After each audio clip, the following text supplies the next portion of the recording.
Aku mau mulai live malam hari ini. Mari kita mulai. Coba-coba settingnya dulu. Oh, ternyata kurang turun. Kurang turun. Terlalu jauh. Deketin dikit laptopnya. Ya. Oke, mari kita mulai. Aji live malam hari ini di Tok Tok dan Dieten. Nama aku Ellen May. Aku di saham udah hampir 20 tahun. Tepatnya 2007 dan aku nge-live di Igoy. Ada chatnya. Aku founder M-Trade. Yay. Yuk, mari kita mulai yuk. M-Trade ID dan M-Trade US. Yay. M-Trade ID berizin penasihat investasi oleh OJK. Yay. Hari ini HSG naik 1,96% didorong oleh saham DSSA. Ingat, aku baru nge-review market ini, bukan nyuruh kalian beli saham DSSA karena ada yang salah paham. Tiap saya ngebahas market review kayak gini dikiranya aku nyuruh kalian beli saham. Haya, bukan. Ini aku cuma cerita ya yang mendorong naik. Ya, jadi di SSA hari ini naik 5,73%. Ini bukan buy recommendation. Kalau ada naik, sebenarnya malah gunakan untuk kurangin posisi karena ini trennya sangat bearish sekali gitu ya. Terus kemudian ada saham BRPT yang hari ini juga menguat 4,3%. Naiknya terbatas dan masih sideways aja, not a buy recommendation juga. Dan kemudian saham Astra International hari ini sebenarnya menarik. Tadi kita juga tergoda mau buy karena dia breakout dari V pattern-nya, V-shape recovery-nya. Dan kalau ada yang nanya, kok V-shape recovery kenapa nggak dibeli sih? Harusnya kan dibeli tuh, itu kan tanda reversal. Nah, kita ngeliat nih, nggak selalu setiap V-shape kita beli. Kenapa?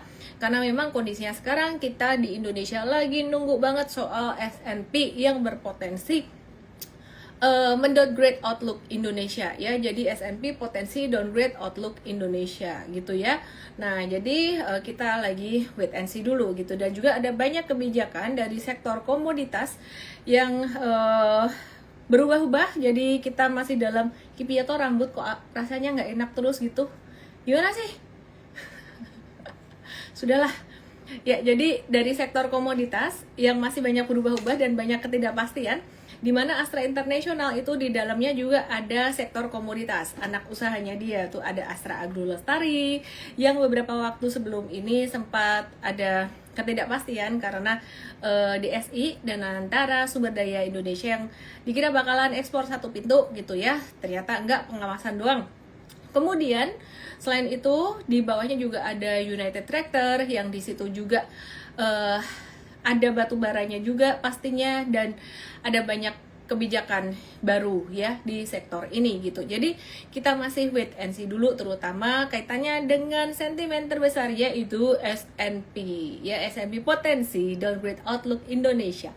Dan kabarnya ya sampai tanggal 26 masa penantiannya, di mana 26 itu besok guys gitu. Jadi meskipun tadi Astra Internationalnya breakout dari V pattern ya, kita nahan diri dulu deh gitu ya, daripada beli cut loss lagi gitu kan ya. Nyumbang ke siapa? Nyumbang ke bursa dan ke negara. Lo kok iso? Bercanda, bayar pajak aja kan tiap kamu jualan ya toh. Terus kemudian bayar levy juga gitu ya. Ya wes, nyumbang ke broker juga tuh kena fee brokerage. Jadi teman-teman, kalau buat long term investing, Astra International sebenarnya menarik, tapi kalau buat trading, wait and see dulu guys gitu. Terus kemudian market juga masih cenderung sideways, dan juga hari ini saham Raja tadi kita ada cow atau kurangin posisi ketika dia mantul. Gara-garanya sih sebenarnya kemarin kita ngelihat Raja itu abis dia naik pada tanggal 23 Juni, pada tanggal 24 Juninya turun, itu volumenya gede banget dieng gitu kan ya. Jadi wah, di naik dikit terus jatuhnya gede banget. Yang ditok-tok yang diet langsung aja ke Igoy aku Ellen May _official. Jadi be very careful di sini, kita masih menunggu, kita masih wait and see, semuanya masih wait and see. Naik juga naiknya kayaknya enggak gimana ya, enggak sampai signifikan bagaimana gitu. Dan hari ini tadi juga ada saham UNPR atau Unilever, United Tractor lagi, dari mana United Tractor ya, UNPR Unilever. Saham Unilever tadinya juga naik kenceng, jret gitu sampai level tertingginya 1655. tapi kita juga nahan-nahan beli, nggak beli dulu deh. Kenapa ya? Ntar dulu deh, jangan beli dulu. Kenapa? Ini ada potensi resiko di market. Resiko apa? Masih resiko downgrade outlook dari S&P, jadi kita masih berhati-hati. Dan selain itu untuk sektor apa namanya, untuk sektor consumer staples dan juga untuk consumer goods, sebetulnya kita memperhatikan sentimennya tuh nggak positif, sentimennya tuh sebenarnya negatif. Dengan inflasi naik tuh daya beli masyarakat itu melemah. Nah, tapi yang terjadi apa? Yang terjadi justru malah HMSP naik, terus kemarin hari ini juga HMSP naik, terus kemudian selain itu Unilever juga naik gitu kan ya. Ini kalau aku ngelihatnya ini masih belum ada dasar fundamental yang buat dia naik, jadi naiknya masih sementara gitu ya. Oke, terus kemudian kita mau lihat dari saham MTech, langsung dari di depan langsung bahas saham. Pasti kalian seneng banget, tapi aku yakin nanti di belakang bakalan banyak pertanyaan yang serupa.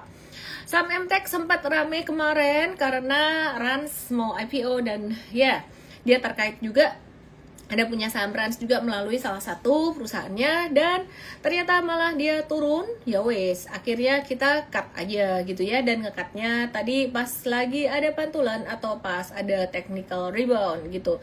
Jadi kita hari ini lebih memilih untuk mengamankan posisi, dan hari ini asing kembali net sell sebesar 201 miliar di pasar reguler yang banyak dijual asing masih dari saham big banks. Dari saham BMRI, meskipun BMRI-nya hijau dan ada potensi sedikit pantulan, tapi pantulannya kayaknya belum bisa terlalu banyak. Kecuali jika S&P tidak mendowngrade outlook Indonesia, tapi kemungkinannya kecil banget say gitu ya. Terus kemudian BBRI juga dia berpotensi kena net sell, bukan berpotensi, hari ini udah kena net sell 93 miliar, dan kita masih dalam tahap wait and see. Kalau hijau jangan terlalu optimis dulu, hijaunya imut-imut. Tanggal 23 Juni juga hijaunya dikit, imut-imut. Tapi tanggal 9 kan hijaunya kenceng. Ya kali waktu itu ada sentimen dari domestik yang lumayan banyak ya, terutama dari DPR yang menyerukan untuk buyback, dan banyak ya dari domestik itu mereka nyolong start dulu, kayak cuman trading aja jangka pendek, institusi trading aja jangka pendek. Oke, terus kemudian Rans is too expensive, IPO Rans bagaimana? Ada yang bilang nih, Rans is too expensive, terlalu mahal, valuasinya nggak atraktif. Kayak saham itu which is too dependent on the figure of Rans. Yaitu Raffi dan Nagita. Aku setuju gitu ya. Jadi kalau aku sih lebih memilih wait and see dulu gitu. Terus kalau ada yang nanya beli nggak IPO Rans, ya kalau kamu mau beli itu hari pertama, kedua, kalau auto reject atas just jual aja gitu. Karena kalau ngelihat underwriternya kok kayaknya underwriter yang cenderung, katanya loh ya, ngejaga, tapi aku juga nggak tahu nanti kenyataannya bagaimana. Jadi hari pertama, hari kedua bisa nggak tuh auto reject atas ya, nggak ngerti. Cuman kalau misalkan kalian memang mau main IPO dengan cara seperti itu mah nggak usah ngelihat fundamental apa segala macam, udah lihat underwriternya aja, underwriternya yang biasa nge-underwriterin dia, terus track recordnya, tiap dia underwriterin terus auto reject atas gitu, ya udah berarti cara mainnya kayak gitu aja, nggak usah kamu lihat apa fundamental, apalagi chart, nggak bisa. Nah kalau aku ngelihat fundamental dan aku ngelihat chart, jadi aku bukan tipe yang hit and run waktu IPO. Jadi kalau kalian nanya, misalkan ada, ya gue tahu lu nggak main IPO gitu kan ya, misalkan karena dapatnya dikit juga, meskipun hit and run dapatnya auto reject atas, tapi saya dapatnya seimut-imut gitu kan, beli berapa dapatnya nggak banyak. Kalau bisa dapat banyak artinya sahamnya nggak laku dong gitu ya. Nah kan sebenarnya hukum supply and demand, kalau supply lebih sedikit daripada demand pastinya harga saham bisa naik gitu kan. Tapi kalau supply-nya banyak terus kemudian demandnya dikit, demandnya dikit, itu gimana bisa naik gitu ya. Dapat banyak sih tapi nggak naik kan, malas juga gitu. Nah jadi kesimpulannya, kalau saham yang misalkan oversubscribe kayak gitu, percuma, aku dapatnya nanti juga seimut-imut gitu. Mungkin kalau buat anak-anak pelajar, mahasiswa yang baru mulai saham itu matters buat mereka, tapi buat aku kayak ya bukan gimana ya udah umur segini sih gitu. Oke, udah terlalu banyak ceritanya. Oke, hari ini market di regular market cuma 12,9 triliun rupiah. Dan di saham BBCA transaksi 1,1 triliun rupiah, BMRI 1,1 triliun rupiah, dan TPIA 1 triliun rupiah. Is not a buy recommendation. Ngomong-ngomong, transaksi di pasar reguler 12,9 triliun itu kecil guys, kecil banget gitu. Oke, terus kemudian masih banyak dong yang tiap hari selalu nanya update saham BBCA. Ini koreksi, menurut aku koreksi ya sudah anticipated koreksinya gitu. Jadi, oke, BCA. Mau dibahas BBCA.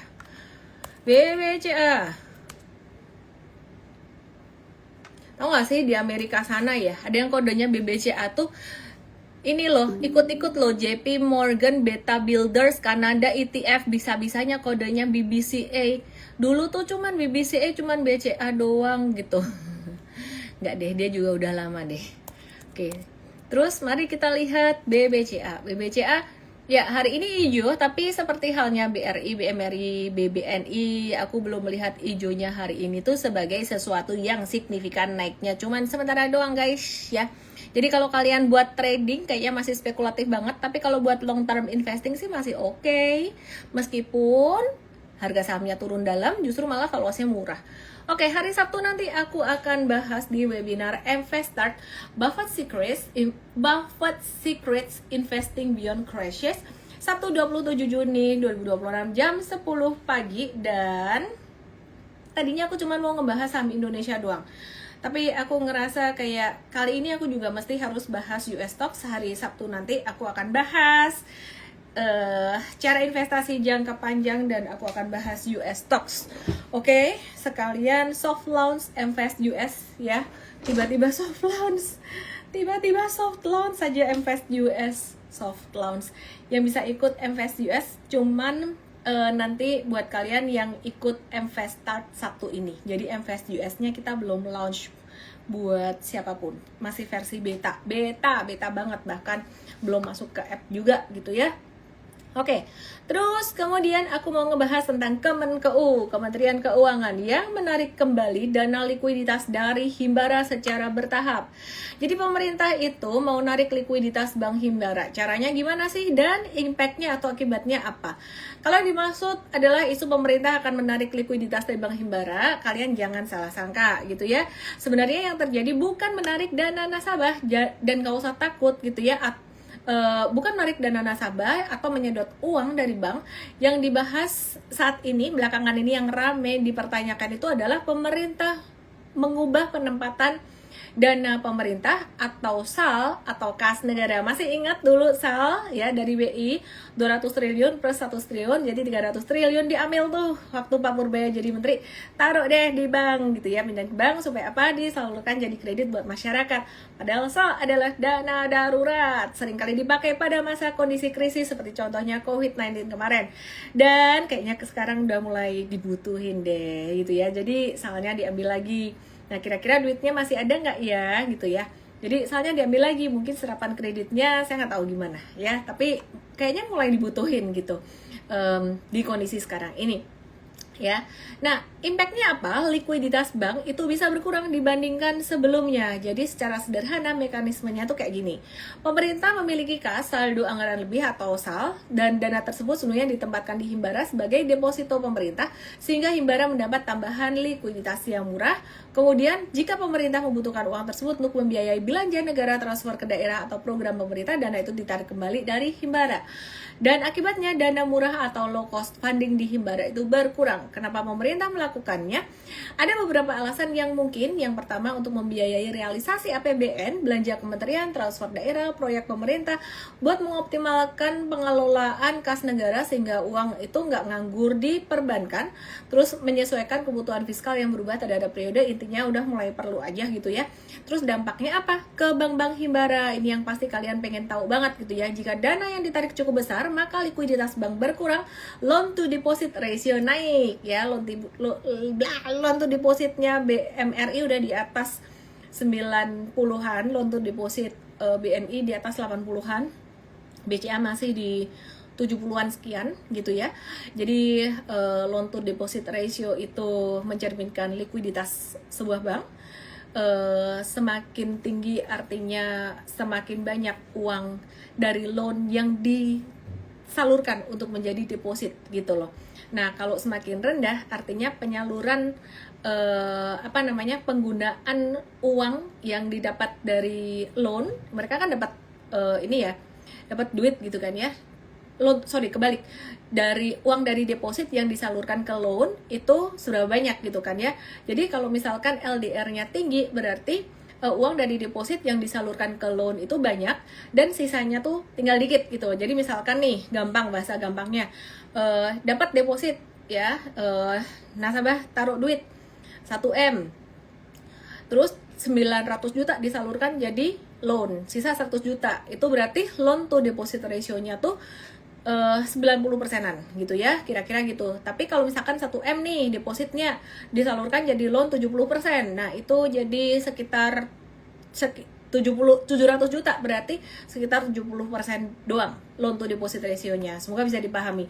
Nah, cost of fund perbankan atau bank himbara itu juga berpotensi naik karena bank harus mencari pengganti dana, misalnya menaikkan suku bunga deposito ya, dan juga margin bunga atau NIM-nya bisa sedikit tertekan jika bunga kredit tidak ikut naik. Jadi yang jadi perhatian sekarang sebenarnya ya itu tadi, kalau aku memperhatikan sih sebenarnya lebih ke LDR dari bank-bank himbara itu tadi ya. Jadi bisa agak naik di situ. Oke, itu bagus nggak? Lebih beresiko. Tapi semestinya dengan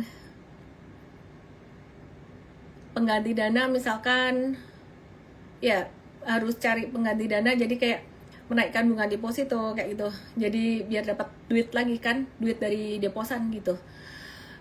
Jadi cost of fund-nya berpotensi naik gitu. Terus dampaknya ke ekonomi, kalau penarikannya besar bagaimana? Pertumbuhan kredit bisa agak melambat, penyaluran kredit jadi agak melambat, dan suku bunga deposito berpotensi naik. Tapi penyaluran kredit yang agak melambat ini juga sedikit bertentangan dengan maunya dari pemerintah supaya bank himbara menyalurkan kredit ke UMKM dengan lebih agresif gitu. Jadi sebenarnya agak kontradiktif di sini antara mau pro growth atau memenuhi kebutuhan dulu kan. Jadi tadi salnya dibalikin lagi, diambil lagi itu buat memenuhi kebutuhan hal-hal penting tadi yang aku sempat bilang tadi ya. Oke, jadi suku bunga deposito berpotensi naik dan suku bunga kredit ya, suku bunga deposito naik untuk menarik minat orang naruh duit di banknya, dan suku bunga kredit bisa ikut naik atau minimal sulit turun gitu. Nah, likuiditas pasar uang juga bisa menjadi lebih ketat. Tapi kalau dana yang ditarik langsung dibelanjakan pemerintah misalnya untuk proyek atau transfer daerah, uang itu juga ujung-ujungnya bakalan kembali ke sistem perbankan lagi sih. Jadi efek pengetatan biasanya tuh sifatnya sementara. Jadi kalian nggak perlu terlalu takut juga yang punya saham perbankan himbara, tergantung seberapa cepat belanja pemerintah itu terrealisasi. Nah, ini sebenarnya juga salah satu yang membuat Moody's Fitch mendowngrade saham-saham perbankan, terutama himbara. BCA pun kena downgrade outlook bukan downgrade rating. Kenapa?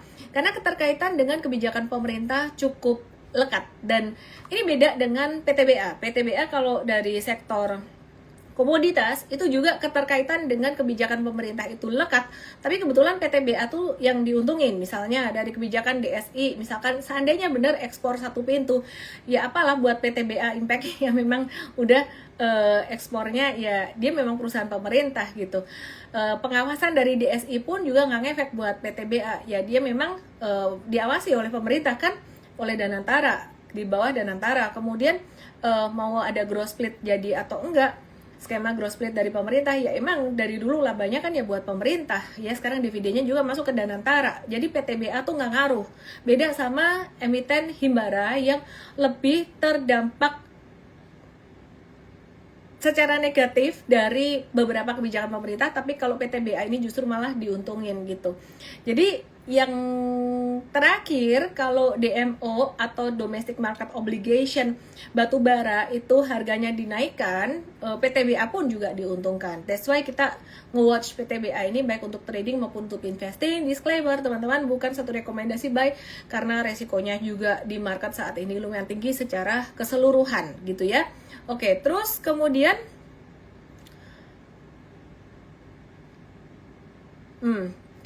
Proyeksi loan to deposit ratio BNI itu proyeksinya bisa naik 6,8 poin.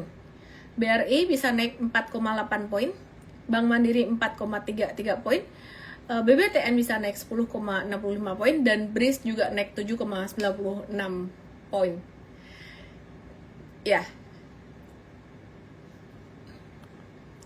kalau soal itu diambil lagi gitu ya.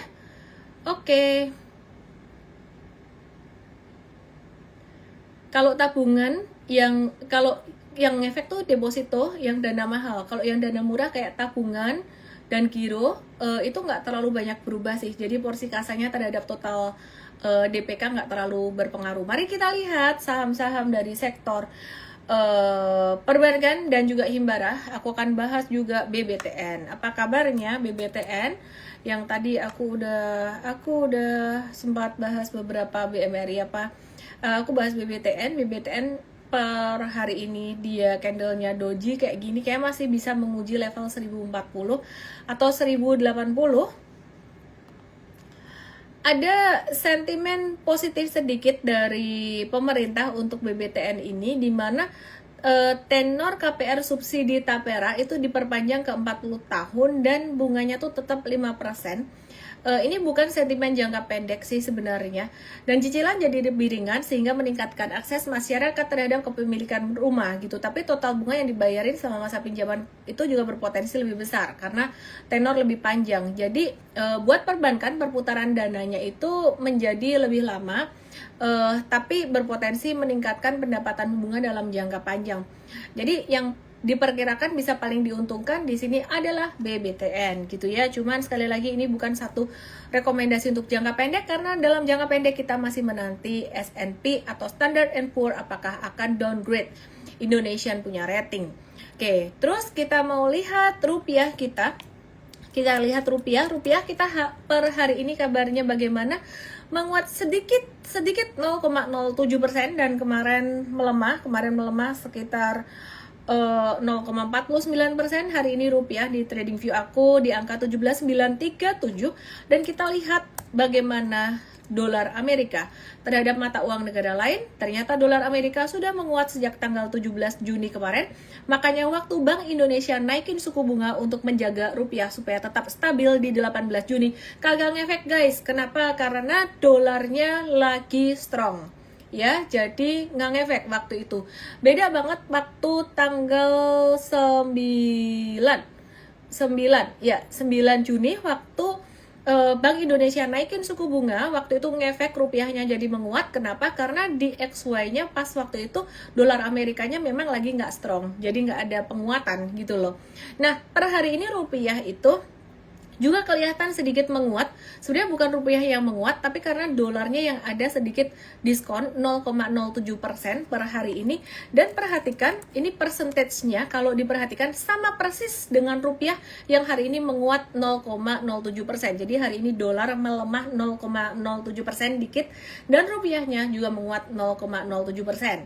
Loh, kok bisa? Di XY itu adalah penguatan dolar yang dihitung dibandingkan terhadap 6 mata uang kuat negara lainnya. Rupiah tidak termasuk di dalamnya, tapi kebetulan angkanya sama gitu ya. Terus kemudian teman-teman,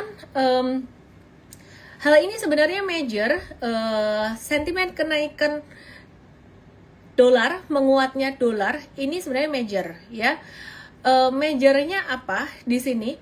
Ini menyebabkan dana asing banyak masuk ke Amerika, dan mereka melihat bahwa kenapa dana asing banyak masuk ke Amerika? Karena investasi di Amerika dianggap jadi lebih menguntungkan. Tidak hanya saham, tapi juga dari obligasi negara yang saya sudah bahas beberapa hari terakhir. Yuk kita bahas kalau gitu lelang SBN di Indonesia bagaimana. 23 Juni serapannya tuh 30 triliun dari target 36 triliun. Hal ini menunjukkan bahwa minat investor itu masih lemah gitu ya. Bagaimana caranya rupiah supaya bisa menguat sih? Jadi secara historis untuk menjaga stabilitas rupiah, spread suku bunga BI dan The Fed itu idealnya sekitaran 3%. Sementara saat ini masih 2%. Artinya BI berpotensi menaikkan suku bunga hingga 1%. Dampak positifnya rupiah berpotensi lebih stabil atau menguat. Tapi di sisi lain, suku bunga yang lebih tinggi itu bisa menekan konsumsi. Artinya simpelnya aja ya, biaya biaya produksi itu bisa jadi lebih tinggi buat perusahaan yang banyak utangnya ke bank, itu satu gitu kan ya. Dan kalau masyarakat banyak yang pakai utang konsumtif itu kan mereka beban bunganya pasti jadi lebih tinggi toh gitu. Nah itu yang dimaksud menekan konsumsi yang bisa mempengaruhi daya beli masyarakat gitu loh. Nah kalau suku bunga naik bisa menekan konsumsi dan ekspansi perusahaan. Terus selain itu sebagian dana investor itu bisa beralih ke SBN yang menawarkan imbal hasil yang lebih tinggi dengan resiko lebih rendah dibandingkan saham gitu. Dan SBN yang banyak dituju adalah di Amerika gitu ya. Kalau di Indonesia seperti yang tadi saya bahas target 36T untuk SBN yang dilelang 23 Juni ini masih belum memenuhi target, belum mencapai target. Oke, terus kemudian ada rumor yang kemarin saya sempat bahas, ada potensi relaksasi RKAB nikel yang dimana kalau relaksasi berarti jumlah atau volume produksi nikel itu ditambah. Tapi ternyata dibantah oleh Kementerian SDM, dibantah oleh Kakanda MBG, Mas Bahlil Ganteng, My Little Bolu Ketan. Your Little Bolu Ketan. Aduh, ini kursinya ponakan ini aku merasa insecure, kayak dia ada bantalnya kayak mau geblak-geblak gitu loh guys. Biasanya aku pakai kursiku, bentar dinyamankan dulu. Dari tadi punggungku nahan supaya kayak rasanya kayak mau jatuh. Oke, nggak jatuh, aman. Oke, ya jadi balik lagi. Jadi rumor pemerintah akan merelaksasi RKAB nikel tuh dibantah sama Pak Bahlil. Nah jadi ada isu di pasar beberapa hari terakhir itu bahwa kuota RKAB nikel tuh bisa dinaikkan hingga 360 juta ton, tapi pemerintah menegaskan belum ada keputusan seperti itu. Jadi pernyataan Dirjen Minerbati Winarno itu bilang ini tuh bukan relaksasi gitu, yang dilakukan adalah evaluasi terhadap RKAB, apakah kuota yang ditetapkan itu udah sesuai belum dengan kebutuhan industri. Belum ada keputusan mengenai besaran kuota baru guys, baru dievaluasi aja. Jadi ini menimbulkan satu ketidakpastian lagi di market. Boleh nggak sih ini ditambah jumlahnya? Kalau ditambah jumlahnya RKAB-nya gitu ya, itu pasti harga nikelnya bisa agak turun gitu ya. Tapi kabar bagusnya buat perusahaan, mereka bisa memproduksi lebih banyak. Kalau produksi lebih banyak kan revenue-nya lebih banyak, cuannya juga bisa lebih banyak. Tapi harga nikelnya turun, ya jadi itu memang udah kayak sepasang dua sisi mata uang gitu ya. Jadi perubahan RKAB ini belum diputuskan gitu. Terus sentimennya buat jangka pendek ini cenderung negatif buat tambang nikel dan emiten nikel karena mereka mengharapkan adanya kenaikan volume produksi. Tapi kalau buat harga sahamnya sendiri dan juga harga nikelnya ini justru malah menimbulkan indecision. Jadi market di saham nikel bakalan berpotensi sideways. Jadi wait and see dulu. Apalagi kalau yang ada kaitannya dengan emas-masan seperti Antam, wait and see dulu. Oke. Nah, terus by the way guys,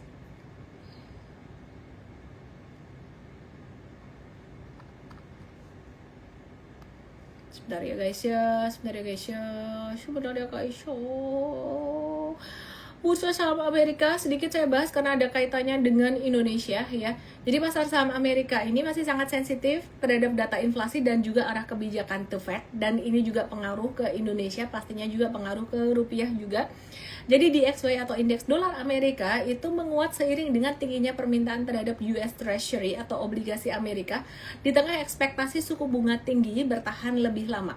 Jadi karena Kevin Warsh itu mau nahan suku bunga dan bahkan potensi naikin, jadi dolar Amerika naik, dan dolar Amerika naik means rupiah melemah gitu ya.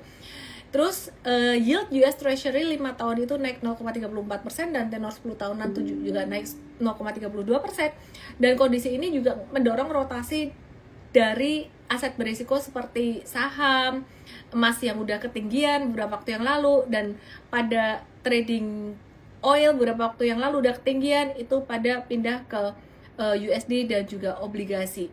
Nah, tapi di sektor di Amerika sendiri sahamnya tuh enggak yang terus jadi bearish semua, enggak.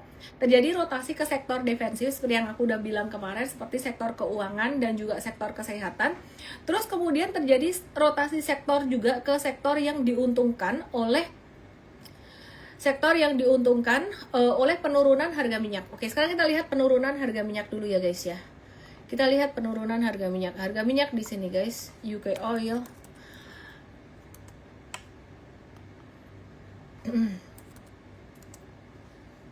Dah, lihat di sini turun ya kayak gini. Hari ini sih agak naik dikit sih, agak hijau dikit sih. Terus kemudian ini US oil yang ditok-tok yang di YT ke IG aku _official.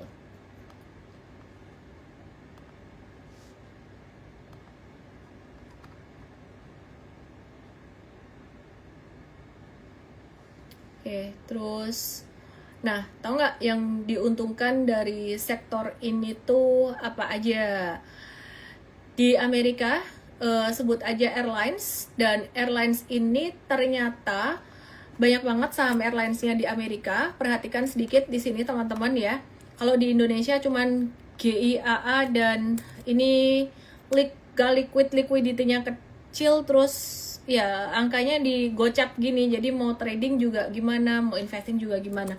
Di US ini kamu bisa trade Delta Airlines hari ini naik lagi, kita lagi nawar diskon, nggak dapat, tapi kita di M-Trade US Academy itu ada Southwest Airlines hari ini ngegas lagi. Jadi diversifikasi itu perlu, dan kamu nggak perlu langsung mulai dari modal gede. Ini Southwest Airlines-nya kita udah cuan 19%. Terus kemudian kita juga ada Royal Caribbean Cruise, yang ini cruise ya, ini juga naik ya, diuntungkan dari harga minyak yang turun, naik 12%. Terus kalau saham-saham dari sektor teknologi seperti saham quantum computing seperti IonQ, ini hari ini barusan tadi kena cut loss. Jadi saya tidak tahu juga apa yang kena cut loss, saya akan kasih tahu juga teman-teman gitu. Jadi kalian bisa tahu ekspektasinya bagaimana. Kita terjadi rotasi sektoral gitu ya. Terus kemudian di sini ada saham UAL apalagi saham Amerika, perhatiin buat nambah wawasan. United Airlines ini kita lagi nawar murah juga, belum dapat, tapi jangan sekali-sekali hajar beli pas tiangnya kayak gini. Yang di tok-tok yang di detail, lihat chartnya di IG aku @ellenmay_official. Terus kemudian kita mau lihat ETF, menarik loh. Kamu tahu nggak sih ETF? ETF tuh kayak reksadana, tapi bisa diperjualbelikan langsung di market ya, ETF. Di Amerika banyak banget ETF. Jadi kalau kamu mulai US Stocks takut dengan fluktuasi saham US Stocks, nggak ngerti ilmunya, kamu bisa belajar bersama dengan saya di M-Trade Start US atau di M-Trade US Academy. Kalau M-Trade US Academy itu kamu wajib banget lihat kelasnya dulu, akademinya di situ sepaket. Nggak boleh langsung cuman nontonin trading ideas, apalagi kode saham tok yang ditonton. Kamu harus lihat berapa persen di situ. Terus kemudian kamu harus lihat juga berapa persen money managementnya. Kamu juga harus lihat max buy-nya kita di harga berapa gitu ya. Nah, terus kemudian apa tuh ETF dari airlines? Perhatikan ada beberapa ETF airlines, JETS, US Global Jet ETF. Kita lagi nawar pelit, ya Tuhan, dia breakout lagi ya, sudah biarin aja. Terus kemudian ada ETF yang diuntungkan dari penurunan harga minyak, itu ada IYT ya, IYT iShares Transportation Average ETF, yang ini juga hari ini naik karena harga minyaknya turun. Jadi US banyak sekali pilihannya. Kalau sektor teknologinya lagi diskon, kita bisa melihat yang lain, dan aku nggak bahas yang lagi sideways di sini. Nah, terus ada lagi yang lagi lumayan sensitif. Kalian tahu Booking.com, bukan aku lagi ngiklanin, kagak. Tapi ini juga breakout kemarin karena harga minyaknya itu turun gitu. Jadi kalau Indonesia pilihannya apa sih? Harga minyak naik turun, kita paling apa ya, nungguin aja minyak naik, pilihannya Medco, Elsa gitu kan, Akra gitu kan ya. Tapi di US banyak banget pilihannya. Jadi ini contohnya Booking Holdings Inc. Ini kita tungguin retracementnya, kita nggak beli di pucuk-pucuk. Nah, lagi ada Expedia. Kalian tahu Expedia Expedia ya, travel agent gitu. Nah ini juga breakout, kita lagi nungguin juga, tapi nggak semua kita masukin ke watchlist and trade biar nggak kebanyakan gitu ya.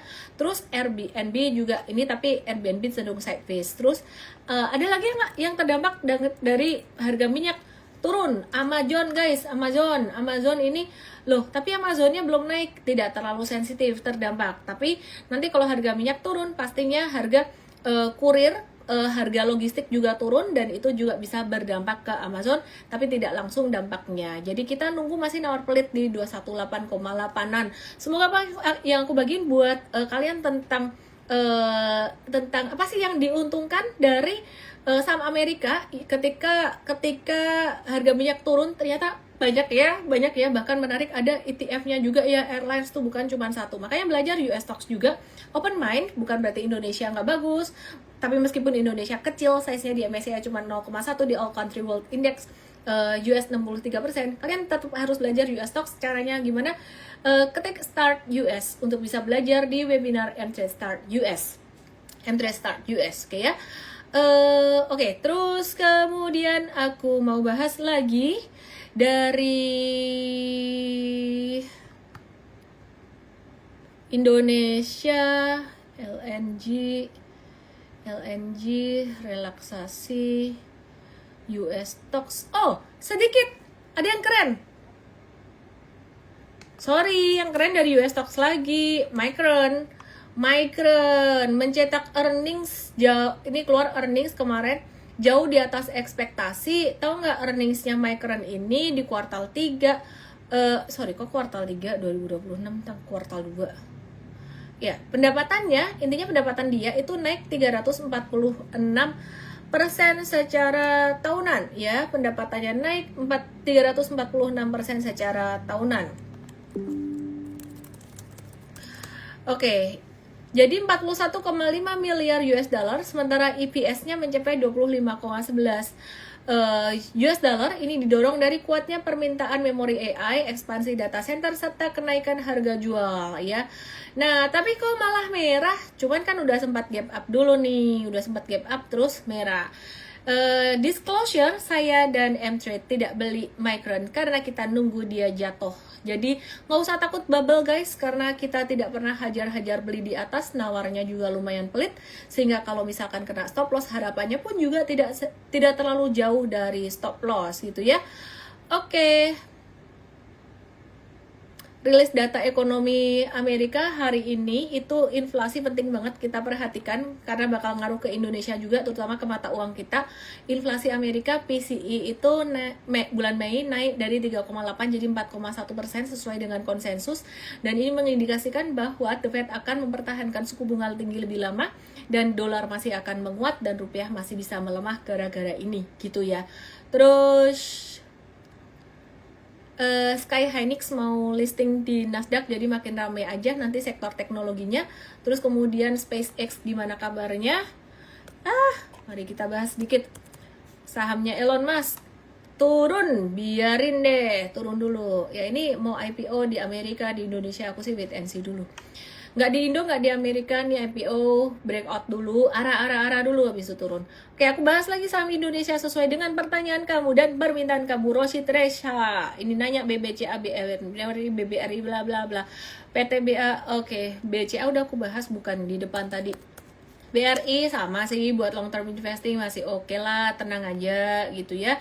Cuman kalau tapi kalau beli banyak-banyak jangan dulu, karena masih ada tantangan dari S&P potensi downgrade outlook Indonesia. Dan biasanya kalau outlook Indonesia di downgrade, itu saham-saham perbankan ikutan di downgrade outlooknya, karena keterkaitan dengan kebijakan makro, kebijakan dan juga makro pemerintah itu sangat besar sekali. Demikian pula dengan BMRI. Kayaknya kalau kalian mau trading ini wait and see dulu aja, meskipun hari ini ada hijau, tapi hijau imut di sini itu muncul di tengah downtrend besar sekali. Jadi jangan terburu-buru guys. Menurut aku jangan terburu-buru, lebih baik sedikit terlambat daripada terburu-buru dan nanti malah jadi nyumbang ke market gitu ya. Oke, terus kemudian PTBA per hari ini dia turun lagi, dan ya kita mau pasang base price di kita udah pasang base, supportnya diturunin. Supportnya ini pas di support, Di sini nih supportnya 2360. Ya, 2360 supportnya di sini. Pas banget di support, kayaknya kita mau turunin ini deh, best price kita kemarin di 224, di 2360. Cuman ini konteksnya buat jangka menengah juga sih gitu. Jadi bukan cuma jangka pendek aja dan buat investing. Disclaimer guys, ini trading yang lumayan high risk. Jadi di Indonesia resikonya saat ini jauh lebih besar daripada di saham Amerika. Kalau saham Amerika, saham sektor teknologi, ini aku kasih lihat. Nah, ini IonQ kena stop loss, tapi ada saham lain yang mengimbangi. Seperti contohnya yang tadi saya kasih tahu tadi dari sektor macam-macam, terutama dari sektor ini, sektor ini ya, transportation, RCL Royal Caribbean Cruise. Jadi pengen liburan naik cruise-nya untung 12-14%. Ini ada Google baru rugi 2%, Roblox siapa anaknya main Roblox 3,66%. Terus ya ini Caterpillar, saham kita Caterpillar ini juga diuntungkan gara-gara apa? Gara-gara oilnya turun gitu, 9-10%. Terus kemudian Louvre, ini Softbase, ini cuan 19%. Yang mau buka akun saham US itu ada beberapa yang sudah kerjasama dengan kami, tapi kalau kalian mau buka di luar yang kerjasama dengan kami pun silahkan. Jadi ada Reku dengan kode Ellen May, ada Nanovest kode Ellen May, dan Peluang dengan kode Ellen May USP atau USP. Kalian kalau daftar itu berarti ketahuan tuh dari aku deh, dan aku akan coba deh ya, aku mintain diskon apalah ke mereka ke depan. Tapi yang jelas kalau ada event sih diundang gitu ya. Jadi kalau ada event bareng aku, kalian akan diundang. Contohnya ada event M3Start atau event apapun gitu ya. Terus kemudian kalau kalian nanya ajaib gimana, GoTrade gimana, dan yang lain-lain gimana, pastinya kalian bebas memilih. Jadi nggak harus ikut yang tadi ada kode saya gitu ya. Tapi kalau ajaib, GoTrade dan kawan-kawan saya belum ada kodenya gitu ya. Dan nggak ada kode ini referensinya. Dan kalau kalian nanya sahamnya, kalau misalkan mau pakai broker luar gimana, mau pakai IB atau apa, saya tidak memberikan kode referensi supaya kita mau menjaga supaya kita tetap comply ya ke regulator, ke OJK, ke bursa, dan juga pastinya ke Bapepti. Saya tidak ada kode reference untuk broker luar, tapi kalau kalian memang udah punya itu ya sudah bebas aja mau trading di broker manapun. Dan US stock bisa start dari $1. Saya mau buka dulu. PTBA udah turun, iyo memang. Oke teman-teman semuanya, jadi malam hari ini backgroundnya ini di kamar ponakanku di Jakarta, karena aku mau ke hotel tadi kayak macet banget. Aku mampir dulu di rumah saudara ponakan, dan jadinya malam hari ini anakku lagi di bawah makan. Terus aku mau lanjut ke hotel. Dadah. Aku nggak bahas Q&A-mu. Hari Sabtu ada Mvestart. Cara daftarnya bisa ke link di bawah ini. Yang di Igoy aku buatin linknya, kalian tinggal tap aja. Yang bukan dari Igoy, kalian bisa ke emvest.id_live atau just DM aku Mvestart, baik di Igoy maupun di apa tadi ya, di TokTok ya. Mvestart. Oke, yang di Igoy boleh tap tombol merah ini. Terima kasih semua yang sudah nonton selalu. Dan sama-sama Pak Juki, terima kasih sudah selalu nonton meskipun market naik turun dan kalian belajar hal yang baru. Aku kasih jempol 2, kalau boleh 4, tapi nanti aku dibilang gak sopan lagi, kakiku jempol 2 naik gitu ya.